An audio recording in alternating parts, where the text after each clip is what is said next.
on the side. Right. I'm not against any name that have been mentioned, and I stand on fact. Read where I said that the name Stonebwoy cannot be omitted when it comes to the true image of what the state of the Ghanaian sound, which I think people have not disagreed, but they are disagreeing on the premise that this was emphatic. Unless, of course, the overlord want to tell me, please do have. Hold on, continue. This was emphatic to high life, to hip life, and the era. It was very emphatic about an era. But it mentioned some other artists who were not in that era. Unless, of course, you educate us on that, which is Black Sheriff, our own brother, and King Paluta.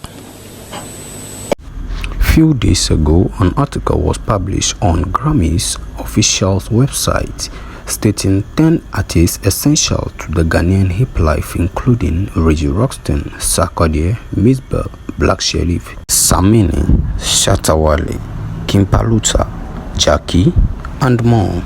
This publication has sparked a whole lot of conversation within the Ghanaian music fraternity as the Telasa Ghana Music Award Artist of the Year Stonebwoy, a reggae and Afro dancehall artist, has registered his dissatisfaction about the list as his name is being omitted out of the list.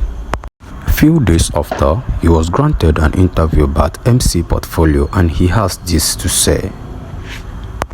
Aiming to capture the true image. Okay, that on the side. Right. I'm not against any name that have been mentioned, and I stand on fact. Read where I said that the name Stonebwoy cannot be omitted when it comes to the true image of what the state of the Ghanaian sound, which I think people have not disagreed, but they are disagreeing on the premise that this was emphatic. Unless, of course, the overlord want to tell me, please do have. Hold on, continue. This was emphatic to high life, to hip life, and the era. It was very emphatic about an era. But it mentioned some other artists who were not in that era. Unless, of course, you educate us on that, which is Black Sheriff, our own brother, and King Paluta. And then he goes on this morning to say Black Sheriff ranks as one of the Ghanaian artists essential to Ghanaian Hiplife. Look, that's what's on the portal. Have you seen this?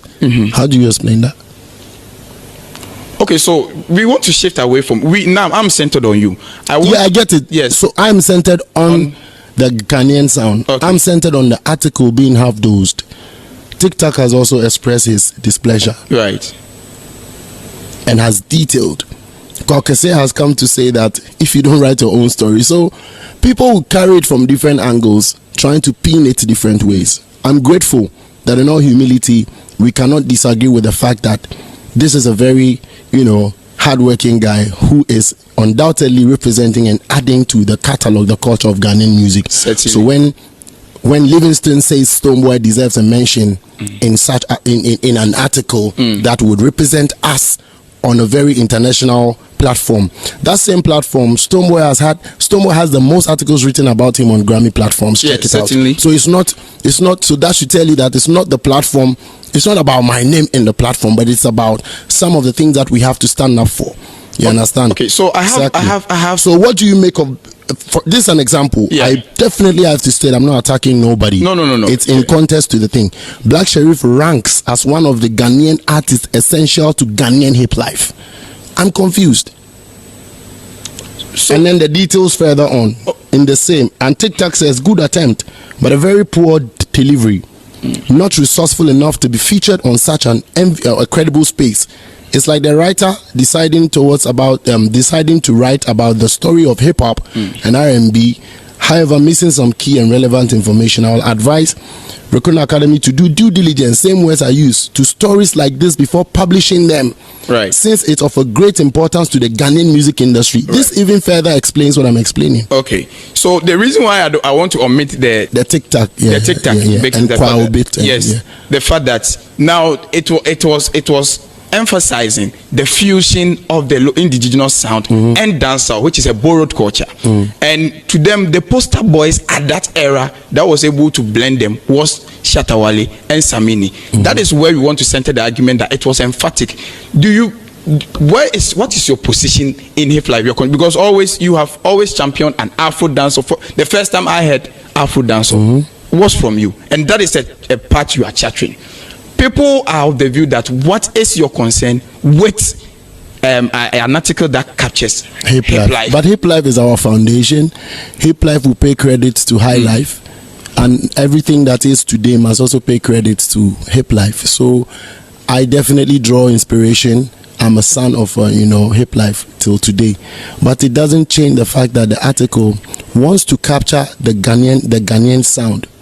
The article is capturing the state of Ghanaian sound, disguising under Hiplife somehow. And we know better. We cannot sit here to have our sound captured, whereby it takes it all the way and comes back to. I'm making my points from there to Sheriff, our brother, and then King Paluta. I want to ask, what are their roles in Hiplife? Maybe because of how they have identified themselves. Are they Hiplife artists? They identify themselves as such. Have they said they're Hiplife artists? For Paluta, I can stick my neck out for him. I have heard Blacko say he does high life and trap. I don't know, something like something of that sort. Good. Which obviously traces source from the indigenous genre. So do I not trace my sources also from the Hiplife inspiration? So let me read this out real quick, maybe to give you a better understanding of the issue. And then it ends up by summing it up. It goes head and comes down. Right. Summaries it up with, that's an artist of the year. King Paluta is a new artist of the year. Right. And mentions a previous artist of the year. So believe you me, I know better in this industry. Right. I speak less. I need to tell you straight. Right. I speak less. I know better. I understand the terrain more, and I'm always a student trying to continue to learn. Right. When something doesn't make sense, by the grace of God Almighty and by the virtue of the people, an established artist like myself, who doesn't brag about things, those who know me in real life know that I know myself. I don't doubt. I know what I'm speaking about. What I've spoke about is the same thing a TikTok is speaking about. It's the same thing Kwa is speaking about. It's the same thing some G8 article is speaking about.